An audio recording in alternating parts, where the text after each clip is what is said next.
Son las 8:53, recibimos al defensor del pueblo, doctor Walter Gutiérrez. Desde que es defensor, usted ha lanzado nuevas, énfasis en el control, en la supervisión de algunos servicios públicos, salud, educación, pero el énfasis que ha puesto usted es corrupción. Permítame por eso comenzar preguntándole, hay una nueva propuesta para Contralor de la República, un economista con experiencia en el Estado, y desde que se oficializó su candidatura, puesto que debe ser aprobado por la Comisión Permanente del Congreso, han corrido informaciones inexactas sobre él en las redes sociales. Usted lo conoce, ¿qué puede decirnos sobre su situación ante el cargo que debe ejercer?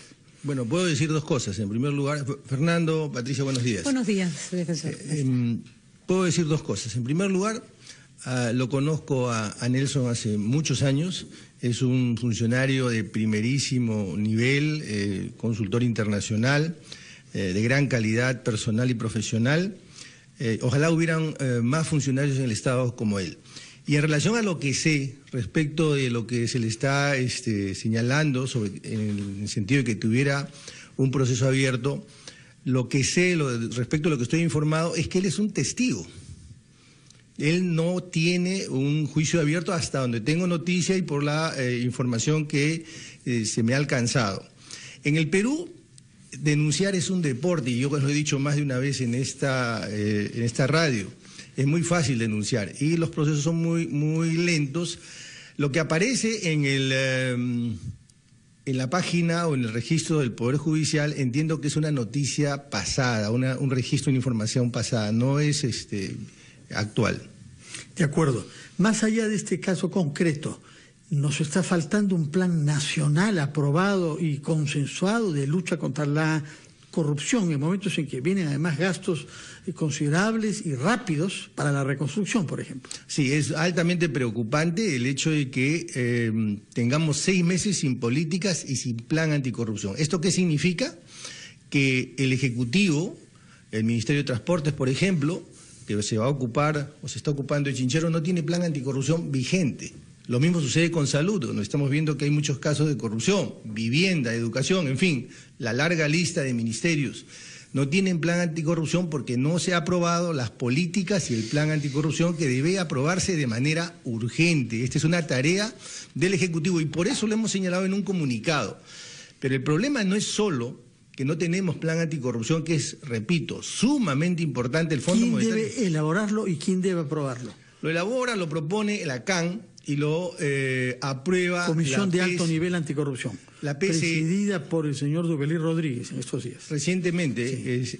Lo aprueba la CAN, lo propone la CAN, lo aprueba la PCM, de acuerdo a la Ley Orgánica del Poder Ejecutivo, porque es el que diseña y supervisa las políticas públicas, y esta es una política pública de primerísima importancia, pero independientemente de las razones que pueden existir para que en este momento no lo tengamos o de quién o quiénes debieron aprobarlo, lo real es que lo necesitamos de manera urgente en este contexto donde la corrupción tanto la macro como la micro corrupción es generalizada y es una preocupación ciudadana, pero hay un detalle más. Esta no es solo una responsabilidad del Ejecutivo, también le alcanza algo al Legislativo. ¿Por qué? Ya que hemos hablado de la Contraloría no tiene plan anticorrupción. La Superintendencia de Banca no tiene plan anticorrupción. El BCR no tiene plan anticorrupción. ¿Por qué?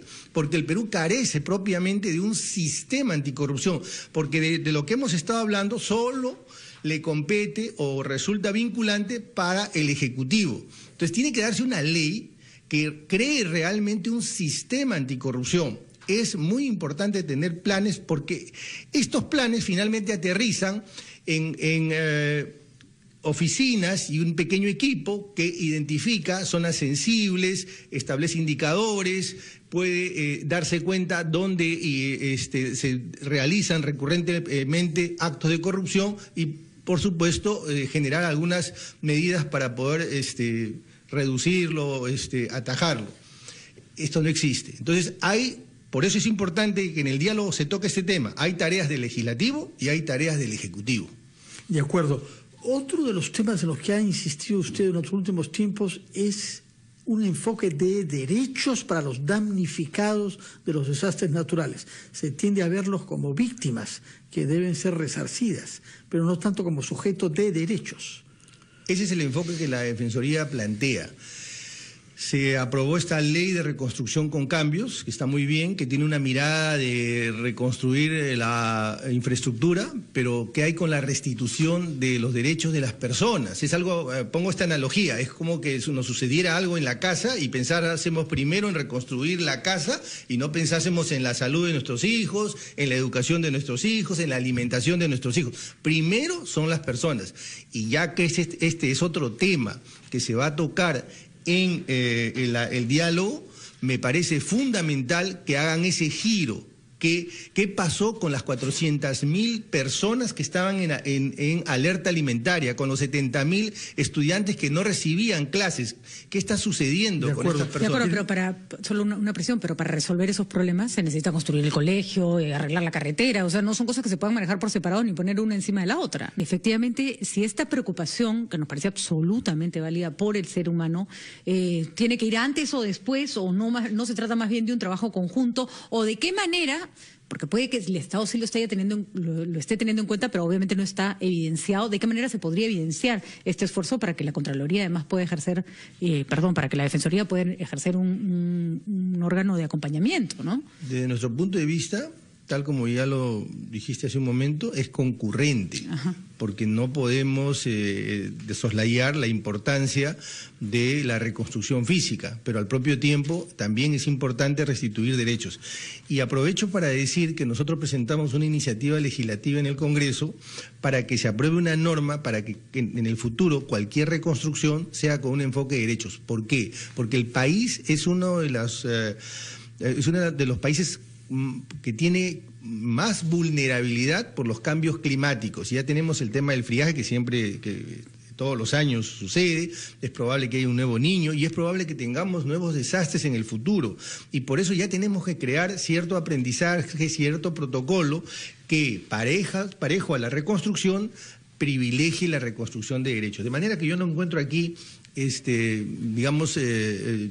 discordancia en lo que señalaba en su pregunta, Pati. Yo estoy totalmente de acuerdo que tiene que trabajarse esto conjuntamente y tampoco creo que el Ejecutivo no lo esté haciendo. El punto es que esto tiene que darse una señal y tiene que informarse al país cómo es que se está haciendo y tenemos que aprender a medir, así como podemos medir. Es un clásico, Pati, que en el discurso presidencial se hable de cuántos kilómetros se han construido. ¿Cómo me gustaría que sea un clásico la lucha contra la anemia también? De acuerdo. Bueno, en el comunicado que ha publicado la Defensoría, ustedes comienzan hablando del diálogo, saludan que hay este diálogo previsto el próximo martes y sostienen que debe ser el primer paso de un diálogo permanente entre el gobierno y todas las fuerzas políticas.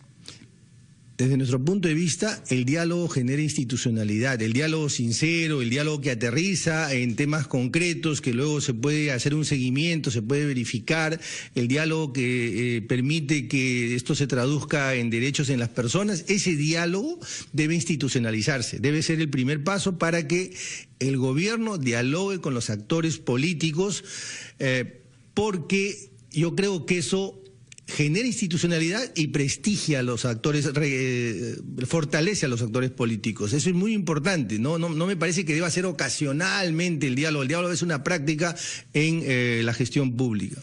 Y la idea de que las conclusiones de este diálogo y los temas que se han abordado ahí sean remitidos al acuerdo nacional. Particularmente no estoy de acuerdo con que sea remitido al Acuerdo Nacional, porque el Acuerdo Nacional es una instancia de reflexión de temas de largo aliento, temas que tienen probablemente que realizarse no en uno, sino en 2 gestiones y hasta en 3, y eso está muy bien porque el Perú tiene que mirar hacia el futuro, pero aquí estamos hablando de gestión. Estamos hablando de lo que tiene que hacerse de manera urgente: lucha contra la corrupción, reconstrucción, temas vinculados con la salud, la economía. Y aprovecho para decir lo siguiente: es importante que la economía vuelva a crecer. que crezca a ritmos que permita que luego esto se traduzca en derechos. Pero solo para aclarar lo del acuerdo nacional, el presidente hace unos momentos dijo claramente que no pretenden que el acuerdo les diga qué hacer o qué no hacer, que el acuerdo no es un órgano hacedor, por decirlo así, ejecutor, ni mucho menos de opiniones vinculantes, simplemente es un gesto cortés. O sea, en esto hemos quedado, ustedes ven el futuro del país, acá se los entregamos para que sepan. ¿Cuál es el problema? En esa línea me parece muy bien si el presidente está pensando que lo que acuerde en eso, o lo que convengan en ese diálogo lo van a ejecutar, pero parejamente lo van a remitir, me parece, en esos términos, me parece muy bien. Esa precisión que ha hecho el presidente me parece saludable. Muchas gracias, señor defensor del pueblo, doctor Walter Gutiérrez. Tomamos nota de lo que nos ha dicho, que ha caducado el Plan Nacional Anticorrupción en diciembre del año pasado. Ya hay más de 6 meses en que el Estado en su conjunto y los ministerios y el Poder Judicial están funcionando sin brújula. Todos los miércoles, luego del Consejo de Ministros, en la Defensoría vemos qué declaraciones se van a dar y siempre vemos con expectativa para informarnos, notificarnos si es que ya se aprobó. Pero usted es observador de la CAN, que es la que debe elaborar. Sí. Hemos conversado con los actores, pero estoy seguro que después de esta declaración esto seguramente se va a implementar rápidamente, así esperamos. Ojalá. Así lo esperamos. Muchas gracias por su presencia y que tenga buenos días, señor Walter Gutiérrez. Y felicitaciones por seguir insistiendo en el aspecto social de la reconstrucción, de verdad, es importante. 9:11, hacemos una pausa y retomamos ampliación de noticias.